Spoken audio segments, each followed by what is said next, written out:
பொழுது தமிழர் கடவுளாகிய தமிழர்களின் அடையாளமாகிய கடவுள் முருகரை பற்றி நாம பேசாம கடந்துட முடியாது. ஏன் அப்படின்னா முருகர்னு சொன்னாலே சூரசம்ஹாரம் தான் எல்லாருக்கும் ஞாபகத்துக்கு வரும். அப்போ அங்க சூரன் யார் அப்படின்னு பார்த்தோம்னா, நான் மட்டும்தான் ஆட்சி செய்வேன், நான் தான் நிரந்தர ஆட்சியாளர், மற்ற எல்லோரும் எனக்கு அடிமைகள் என்ற மனநிலையில் இருந்த ஒரு சூரனை ஒரு சாதாரண பாலகன் கையில் வேலேந்தி வந்து எதிர்த்து நின்றான்.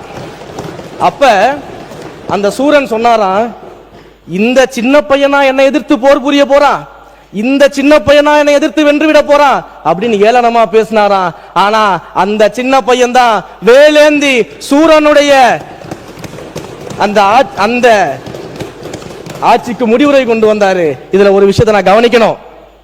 அதே சூரன் தோல்வியுற்ற பிறகு அந்த முருகரை பார்த்து பாடுறாராம், கோலமா மஞ்சை தன்னில் குலவிய குமரன் தன்னை பாலன் என்று இருந்தேன், பரிசிவை உணர்ந்திலேன் யான் அப்படின்னு பாடுறாராம்.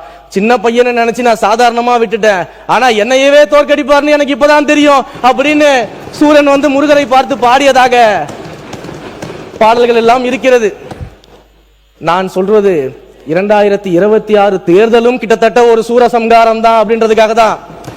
உடனே யார சூரன் சொல்ற அப்படின்ற ஒரு கதைக்குள்ள போய் யாரும் கூச்சலிட்டு கூப்பாடு போட வேணாம். நான் சொல்ற சூரன் அப்படிங்கிறது ஊழல், லஞ்சம், மக்களை பிரித்தாளக்கூடிய சாதிய அரசியல், மத அரசியல் என்ற சூரனை வீழ்த்தி எங்களுடைய வேலன் ஒரு ஜனநாயக ஆட்சியை இன்றைக்கு தமிழ்நாட்டில் நிறுவி இருக்கிறாரு.